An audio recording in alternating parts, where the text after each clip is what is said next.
ರಾಕ್ಷಸರ ರಣಕ್ಕೆ ಕೆಯ exclusive photo public ಟಿವಿಯಲ್ಲಿ ಒಂದೊಂದಾಗಿ ನಿಮಗೆ ತೋರಿಸ್ತಾ ಹೋಗ್ತಾ ಇದ್ದೀವಿ. ಯಾವ ರೀತಿಯಾಗಿ ಹೀನಾಯವಾಗಿ ನಡೆಸ್ಕೊಂಡಿದ್ದಾರೆ, ವಿಕೃತಿಯನ್ನ ಮೆರೆದಿದ್ದಾರೆ ಅಂತ. ಮರ್ಡರ್ ಗ್ಯಾಂಗ್ನ ರಕ್ಕಸತನಕ್ಕೆ ಹಲವು ಸಾಕ್ಷ್ಯಗಳು ಲಭ್ಯವಾಗಿದೆ. ದರ್ಶನ್ ಗ್ಯಾಂಗ್ನ ರಾಕ್ಷಸಿ ಕೃತ್ಯಕ್ಕೆ ಸಾಕ್ಷಿಯನ್ನ ನುಡಿತಾ ಇವೆ ಸಿಕ್ಕಂತಹ ಒಂದೊಂದು ವಸ್ತುಗಳು. ಲಾಠಿ, ಹಗ್ಗ, ಮರದ ಕೊಂಬೆ ಇದೆಲ್ಲವನ್ನು ಕೂಡ ಬಳಸಿ ಮನಸ್ಸೋ ಇಚ್ಛೆ ಹಲ್ಲೆ ನಡೆಸಿದ್ದಾರೆ.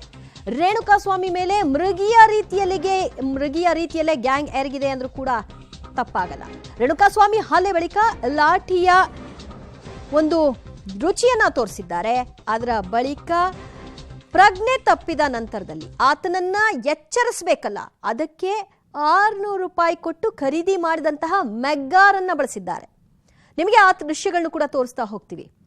ಯಾವ್ಯಾವ ವಸ್ತುಗಳನ್ನ ಬಳಸಿದ್ರು, ಅದರಿಂದ ಹೇಗೆ ಹೊಡೆದಿದ್ದಾರೆ, ಹೊಡೆದ ಫೋರ್ಸ್ಗೆ ಇದ್ದಂತಹ ಸ್ಥಿತಿಯಲ್ಲಿ ಆ ವಸ್ತುಗಳು ಇದೆಯಾ ಅನ್ನೋದಕ್ಕೆ ಸಂಬಂಧಪಟ್ಟ ಹಾಗೆ ಈ ದೃಶ್ಯ. ಇದು ಲಾಠಿ.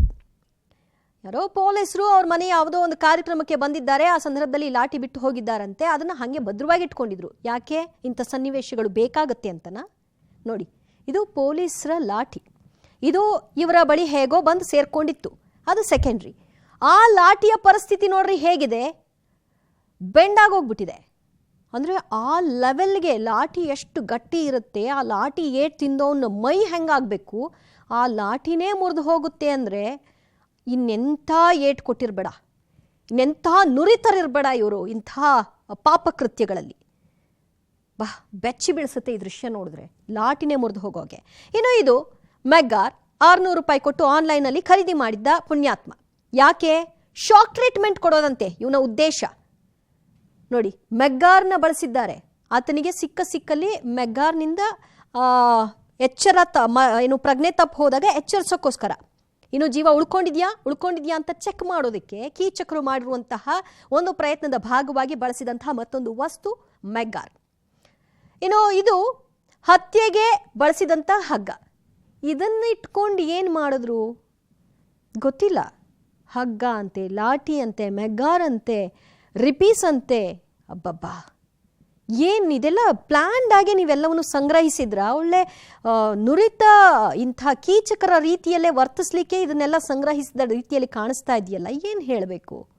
ಬಳಕೆಯಾಗಿರುವ ವಸ್ತುಗಳು ಹೇಳ್ತಾ ಇದೆ ಎಷ್ಟು ಬರ್ಬರವಾಗಿ ಆ ವ್ಯಕ್ತಿಯ ಮೇಲೆ ಮನಸ್ಸೋ ಇಚ್ಛೆ ಎರಗಿದ್ದಾರೆ ಇವರೆಲ್ಲರೂ ಅಂತ. ಲಾಠಿ ಮುರಿದು ಹೋಗಿದೆ, ಮೆಗ್ಗಾರ್ ಒಂದು ಬಳಕೆ ಮಾಡಿದ್ದಾರೆ. ಈ ಪ್ರಜ್ಞೆ ತಪ್ಪು ಹೋದವ್ರಿಗೆ ಎಚ್ಚರಿಸೋಕ್ಕೋಸ್ಕರ ಮೆಗ್ಗಾರ್ನ ಟ್ರೀಟ್ಮೆಂಟ್ ಅಂತೆ, ಶಾಕ್ ಟ್ರೀಟ್ಮೆಂಟ್ ಅಂತೆ. ಹಗ್ಗ ಬಳಸಿದ್ದಾರೆ. ಈ ಬಗ್ಗೆ ಮತ್ತಷ್ಟು ಮಾಹಿತಿ ಕೊಡ್ತಾರೆ ನಮ್ಮ ಪ್ರತಿನಿಧಿ ನರಸಿಂಹಮೂರ್ತಿ. ಒಂದೊಂದು ವಸ್ತುವನ್ನು ಗಮನಿಸ್ತಾ ಇದ್ರೆ ಇವರೇನು ಫಸ್ಟ್ ಟೈಮ್ ಇಂಥ ಕೃತ್ಯಗಳಲ್ಲಿ ಅಟೆಂಪ್ಟ್ ಮಾಡಿರೋರ ಅಥವಾ ಇದರಲ್ಲೇ ಎಕ್ಸ್ಪರ್ಟೀಸಾ ಅಂತ ಅನ್ಸುತ್ತೆ. ಅಷ್ಟೆಲ್ಲ ವಸ್ತುಗಳು ಆ ಲಾಠಿ ಇವರ ಕೈಗೆ ಹೇಗೆ ಬಂತು, ಅದ್ರ ಪರಿಸ್ಥಿತಿ ನೋಡಿದ್ರೆ ಇನ್ನು ಆ ರೇಣುಕಾಸ್ವಾಮಿ ಪರಿಸ್ಥಿತಿನೇ ಹೇಗಿರ್ಬೇಡ ಅಂತ ಅನ್ಸುತ್ತೆ. ದಿವ್ಯಾ, 1 or 2 ಇಬ್ಬರು ಅಥವಾ ಒಂದು 3-4 ಮಂದಿಯನ್ನು ಹೊರತುಪಡಿಸಿದ್ರೆ ಬಹುತೇಕ ಮಂದಿಗೆ ಈ ಹಿಂದೆ ಅಂದರೆ ಯಾವುದೇ ಕ್ರಿಮಿನಲ್ ಬ್ಯಾಕ್ಗ್ರೌಂಡ್ಗಳು ಇರಲಿಲ್ಲ.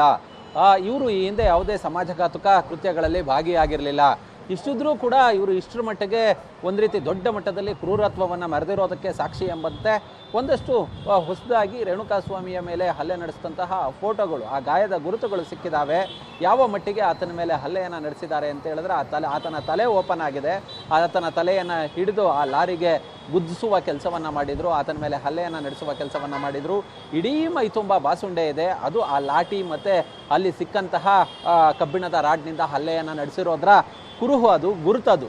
ಇಡೀ ಮೈ ನೀಲ್ಗಟ್ಟಿದೆ, ರಕ್ತಗಟ್ಟಿದೆ, ಹೆಪ್ಪುಗಟ್ಟಿದೆ. ಅಷ್ಟರ ಮಟ್ಟಿಗೆ ಹಲ್ಲೆಯನ್ನು ನಡೆಸಿದ್ದಾರೆ. ಆ ಲಾಠಿ ಇವರಿಗೆ ಈ ಹಿಂದೆ ಅಂದರೆ ಪೊಲೀಸರು ಪ್ರತಿ ವರ್ಷ ದರ್ಶನ್ ಮನೆಯ ಬರ್ಡೇಗೆ ಹೋದಂತಹ ಸಂದರ್ಭದಲ್ಲಿ ಎಲ್ಲೋ ಮರೆತು ಹೋದಂತಹ ಆ ಒಂದು ಲಾಠಿ ಏನಿದೆ ಅದು ದರ್ಶನ್ ಮನೆ ಸೇರಿತ್ತು. ಆ ಲಾಠಿಯನ್ನು ಬಳಸ್ಕೊಂಡಿದ್ದಾರೆ ಹೊಡೆಯೋದಕ್ಕೆ. ಆ ಲಾಠಿಯ ಮುಂಬದಿ ಏನಿದೆ ಅದು ನುಜ್ಜುಗುಜ್ಜಾಗಿದೆ, ಅದು ಒಡೆದೋಗಿದೆ, ಛಿದ್ರ ಆಗಿದೆ ಲಾಠಿ. ಅಷ್ಟರ ಮಟ್ಟಿಗೆ ಈತನ ಮೇಲೆ ಆ ಲಾಠಿಯಿಂದ ಕ್ರೂರತ್ವವನ್ನು ಇವರು ಮೆರೆದಿದ್ದಾರೆ. ಆ ಎಲ್ಲವೂ ಕೂಡ ಆ ಲಾಠಿ ಒಡೆದು ಚೂರಾಗಿದ್ದಂತಹ ಲಾಠಿ, ಮತ್ತು ಹೊಸದಾಗಿ ಈಗ ಆ ರೇಣುಕಾಸ್ವಾಮಿಯ ಮೈ ಮೇಲಿನ ಗಾಯದ ಗುರುತುಗಳು ಎಲ್ಲೆಲ್ಲಾಗಿದೆ, ಅದರ ವಿಕೃತಿಯ ಫೋಟೋಗಳು, ಅದ್ರ ಜೊತೆಗೆ ಇವರು ಬಳಸಿದಂತಹ ಶಾಕ್ ಟ್ರೀಟ್ಮೆಂಟನ್ನು ಕೊಡೋದಕ್ಕೆ ಬಳಸಿದಂತಹ ಮೆಗ್ಗಾರ್ ಧನ್ರಾಜ್ ಅಂತೇಳಿ A8 ಆರೋಪಿ. ಈತ ಆ ಒಂದು ಮೆಗ್ಗಾರನ್ನು ಆನ್ಲೈನಲ್ಲಿ ಖರೀದಿಯನ್ನು ಮಾಡಿ ತಂದು ಈತ ವಿನಯ್ಗೆ ಕೊಡ್ತಿದ್ದ. ವಿನಯ್ ಈ ಹಿಂದೆ ಹಲವಾರು ಮಂದಿಗೆ ಯಾರು ಫೈನಾನ್ಸ್ ಅನ್ನ ಕಟ್ಟಿರೋದಿಲ್ವೋ ಅಂಥವ್ರಿಗೆ ಇದೇ ಶೆಡ್ನಲ್ಲಿ ಇಟ್ಟುಕೊಂಡು ಟಾರ್ಚರ್ ಅನ್ನ ಕೊಡುವ ಕೆಲಸವನ್ನ, ಶಾಕ್ ಟ್ರೀಟ್ಮೆಂಟ್ ಕೊಡುವ ಕೆಲಸವನ್ನ ಮಾಡ್ತಿದ್ದಂತೆ. ಹೀಗಾಗಿ ಇದೇ ಆ ಮೆಗ್ಗಾರನ್ನ ಬಳಸ್ಕೊಂಡು ರೇಣುಕಾ ಸ್ವಾಮಿಗೂ ಕೂಡ ಕರೆಂಟ್ ಶಾಕ್ ಅನ್ನ ಕೊಡುವ ಕೆಲಸವನ್ನ ಮಾಡಿದ್ದಾರೆ.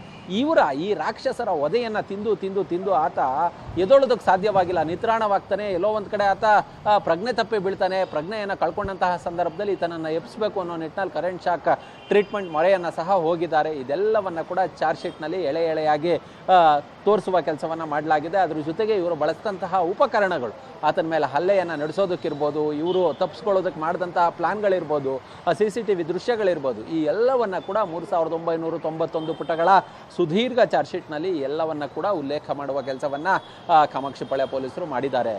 ದಿವ್ಯಾ. ಓಕೆ, ಮೂರ್ತಿ ಸಂಪರ್ಕದಲ್ಲಿ ಇನ್ನಷ್ಟು ಮಾಹಿತಿಯನ್ನು ನಿಮ್ಮಿಂದ ಪಡೆದುಕೊಳ್ತಾ ಹೋಗ್ತೀವಿ. ಒಂದೊಂದು ಫೋಟೋಗಳು ಕೂಡ ಯಾವ ರೀತಿಯಾಗಿ ಈ ಕೃತ್ಯವನ್ನ ಎಸಗಿದ್ದಾರೆ, ಕೃತ್ಯವನ್ನ ಮಾಡಿದ್ದಾರೆ ಅಂದ್ರೆ ಅವ್ರ ಉದ್ದೇಶ ಒಂದೇ ಏಟಿಗೆ ಪ್ರಾಣ ಹೋಗಬೇಕು ಅನ್ನೋದಾಗಿರಲಿಲ್ಲ. ಬದಲಾಗಿ ಚಿತ್ರಹಿಂಸೆ ಕೊಟ್ಟು ಅವನ ನರಳಾಟವನ್ನ ಇವರು ಎಂಜಾಯ್ ಮಾಡೋ ಮೂಲಕವಾಗಿ, ಅದಕ್ಕೆ ಸೇಡನ್ನ ತೀರಿಸ್ಕೊಳ್ಳೋ ಮೂಲಕವಾಗಿ ಆತನನ್ನ ಕೊನೆಗೆ ಮುಗಿಸಿದ್ದಾರೆ ಅನ್ನೋದು ಸ್ಪಷ್ಟವಾಗಿ ಗೋಚರ ಆಗ್ತಾ ಇದೆ. ಬಳಕೆ ಮಾಡಿರುವಂತಹ ವಸ್ತುಗಳು ಮತ್ತು ಆತನ ದೇಹ ಸ್ಥಿತಿ ಇದೆಲ್ಲವನ್ನು ಗಮನಿಸಿದಾಗ